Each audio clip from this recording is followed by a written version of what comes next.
இந்த 2024 என்னோட most favourite stylish style எதுன்னு கேட்டால் நான் கண்டிப்பாக கோட்டுன்னு தான் சொல்லுவேன். கங்குவா ஒரு பீரியட் ஃபில்முங்கிறதுனால அதை விட தங்கலான் அந்த 2 படத்துக்குமே ரொம்பவே எஃபோர்ட் போட்டு எடுத்திருப்பாங்க. ஆனால் எனக்கு ஸ்டைலிஷ் பிரகாரம் பார்த்தாங்கன்னா எனக்கு கோட்டு தான் மோஸ்ட் ஃபேவரட்டாக இருக்குது. ஆனால் கோட் அப்படி இல்லை, பக்கா கமர்ஷியலாக பக்கா கலர்ஃபுல்லாக எடுத்திருக்க படம் தான் இந்த கோட்டு. இதை ஜென்ரல் ஆடியன்ஸுமே அட்லீஸ்ட் ஒரு 2 டைம்ஸாவது மோஸ்ட்லி வாட்ச் பண்ணியிருப்பாங்க. கிளாஸில் ஆரம்பித்து மாஸு, எமோஷ்னல், காமெடி அப்படின்னு டோட்டலாகவே இந்த ட்ரைலர் ஃபுல்லாக ஒரு கமர்ஷியலாகவே கொடுத்துருக்காரு வெங்கட் பிரபு. நிறையா மேனரிசம் சீன்ஸ் எல்லாத்துமே வெங்கட் பிரபு சார் இந்த படத்தில் ரொம்ப அழகாகவே யூஸ் பண்ணியிருக்காரு. எக்ஸாம்பிளுக்கு சொல்லணும்னா போக்கிரி படத்தில் இந்த ஒன் சைடாக தூக்கிட்டு வரதாகட்டும், திருப்பாச்சி படத்தில் கையை இந்த மாதிரி காட்டுறதா இருக்கட்டும், ரொம்பவே சூப்பராகவே மாஸாக ரொம்ப அட்ராக்டிவாக காட்டியிருக்காரு. அது மட்டும் இல்லாமல் இந்த மெட்ரோ ஃபைட்டுமே அப்படியே மேட்ச் ஆகுது. டபுள் ஆக்ஷன் நடிச்சிருக்கிற இந்த கோட் மூவியில் Vijay sir father and son கேரக்டராக நடிச்சிருக்காரு. இந்த படத்தோட ஸ்டோரி என்னென்னு ஆல்ரெடி வெங்கட் பிரபு சாரே சொல்லியிருக்காரு. இந்த கோட் படத்தோட கதை என்னன்னா, ஃப்யூச்சரில் நடக்கிற ஒரு சின்ன மிஸ்டேக்னால இவங்களுக்கு பாஸ்டில் அதே பிரச்சனை இவங்கள ஃபாலோ பண்ணிக்கிட்டே வந்திருக்கு. அதை இவங்க அதாவது பிரசாந்த் சார், பிரபுதேவா சார், இவங்க எல்லாரும் எப்படி அங்கே போயிட்டு அந்த பிரச்சனையை சால்வ் பண்ணுறாங்க அப்படிங்கிறது தான் மீதி கதையே. இதுக்குள்ளே எப்படி டபுள் ஆக்ஷன் வருது, எப்படி இதுக்குள்ளே எல்லா விதமான ஆக்ஷன் சீக்வன்ஸ் எல்லாம் எப்படி வருது, எதனால் இவ்வளோ ப்ராப்ளம் வருது அப்படின்னு ஃபுல்லாக விரிவாக்கமாக காட்டியிருக்காரு வெங்கட் பிரபு. அதாவது ஒரு சீக்ரெட் ராஜ் ஏஜெண்டில் இருக்கிறவர் தான் விஜய். இவர் விளையாட்டுத்தனமாக பண்ணக்கூடிய ஒரு பிரச்சனை அது ரொம்பவே மோசமான நிலைக்கு போய் முடியுது. அப்போது அந்த பிரச்சனை இவங்களுக்கு பாஸ்ட் வரைக்குமே இவங்களை பின்தொடர்ந்துக்கிட்டே வருது. திரும்ப அவங்க எப்படி அந்த பாஸ்ட்டில் நடந்த பிரச்சனையை முடித்து திரும்ப ஃப்யூச்சரில் நல்லபடியாக கொண்டு வராங்களோ அதுதான் இந்த படத்தோட முழு கதை அப்படின்னு சொல்லியிருக்காரு. அதே மாதிரி அந்த சின்ன வயசு விஜய் இவங்களோட ஃப்யூச்சரில் இருக்கிற மாதிரி ஒரு சீனுமே வரல.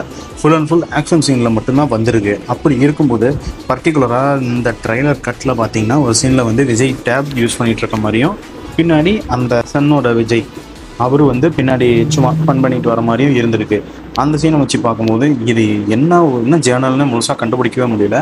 ஆனால் இதை விட மோஸ்ட் இம்பார்ட்டன்ட் என்னன்னா, நாளைய தீர்ப்பில் எப்படி நம்ம விஜய் சார் கெட்டப் இருந்ததோ சேம் அதே மாதிரி அதே கெட்டப்பில் ஏஐ மூலயமா இந்த படத்தில் கொண்டு வந்திருக்காங்க. ஆனால் அந்த சீன்லாம் எதுக்கு வருது, எதுக்கு இந்த கேரக்டர் இப்படி வருது அப்படிங்கும்போது ரொம்பவே குழப்பமாக தான் இருக்குது. ஆனால் அது மட்டும் இல்லாமல் இந்த படத்தில் ஏஐ மூலயமா விஜயகாந்த் சார் வராங்க அப்படிங்கிறத நேற்று இன்டர்வியூவில் வெங்கட் பிரபு சார் கன்ஃபார்ம் பண்ணியிருக்காரு. அதே மாதிரி இந்த படத்தில் ஏகப்பட்ட ஃபைட் சீக்வன்ஸ் இருக்குன்னு அதுக்கு முன்னாடியே சொல்லியிருந்தாங்க. ஆனால் இப்போ ட்ரைலரில் பார்க்கும்போது நார்மலான சீன்ஸை விட ஃபைட் சீன்ஸ் தான் இருக்கிறதுலேயே ரொம்ப அதிகமாகவே இருந்திருக்கு. இதை விட நேற்று இன்டர்வியூவில் என்ன சொல்லியிருந்தாங்கன்னா, இது வரைக்கும் விஜய் சார் படத்தில் மோஸ்ட்லி ஹாலிவுட் லெவலில் இது வரைக்கும் எந்த படமும் எடுத்ததில்லைனோ, அது மட்டும் இல்லாமல் வெளிநாட்டில் போய் எந்த படமும் இவ்வளோ ஃபுல் அண்ட் ஃபுல் அதிக நேரம் வெளிநாட்டில் இருக்க மாதிரி எந்த படமும் இல்லை. ஆனால் இந்த படம் தான் எனக்கு தெரிஞ்சு விஜய் சார் படத்துலேயே இந்த படம் மட்டும்தான் ஃபுல் அண்ட் ஃபுல் வெளிநாட்டிலே எடுத்திருக்காங்க அப்படின்னு அவங்க சொல்லியிருக்காங்க. பையன் விஜய் கேரக்டரை பார்க்கும்போது எனக்கு என்ன தோணுதுன்னா, இவர் ரொம்பவே ஸ்டைலிஷாக ரொம்பவே ஒரு யதார்த்தமான கேரக்டராக இருந்திருக்காரு. இப்போது படத்தோட கதைக்கு வரலாம்.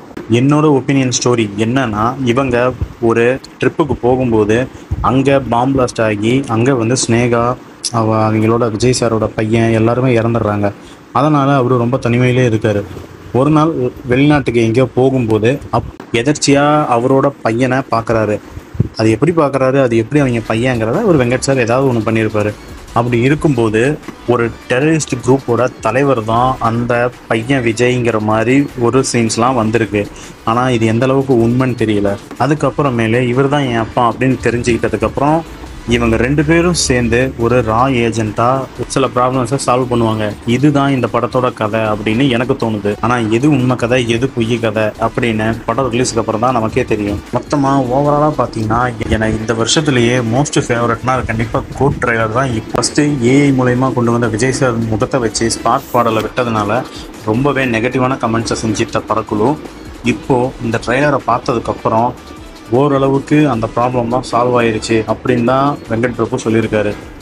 இந்த படத்தோட மோஸ்ட் ஹைலைட் சீன் எதுவாக இருக்குன்னு கேட்டதுக்கு பையனோட விஜயை போலீஸ் இன்வெஸ்டிகேஷனுக்காக கூட்டிகிட்டு போய் அங்கே அவங்கள ரொம்பவே கொடுமையான விதமாக ட்ரீட் பண்ணிகிட்டு இருக்கும்போது அப்பா விஜய் வந்து ஒரு மாசான லுக்கில் வந்துட்டு விஜயை, அதாவது பையன் விஜயை காப்பாற்றுற மாதிரி ஒரு சீக்வன்ஸ் இருந்திருக்கான். அது ரொம்பவே பயங்கரமாக இருக்கும் அப்படின்னு படக்குள்ள சொல்லியிருக்காங்க. மொத்தத்தில் இந்த கோட் செப்டம்பர் 5ஆம் தேதி தளபதி ஃபேன்ஸுக்கு ஒரு பயங்கரமான தீபாவளியாக தான் அமைய போகுது. மறக்காமல் சேனலை சப்ஸ்கிரைப் பண்ணுங்கள். உங்களுக்கு இதில் ஏதாவது ஹைடன் டீட்டெயில்ஸ் தெரிஞ்சால் மறக்காமல் கமெண்ட் பண்ணுங்கள்.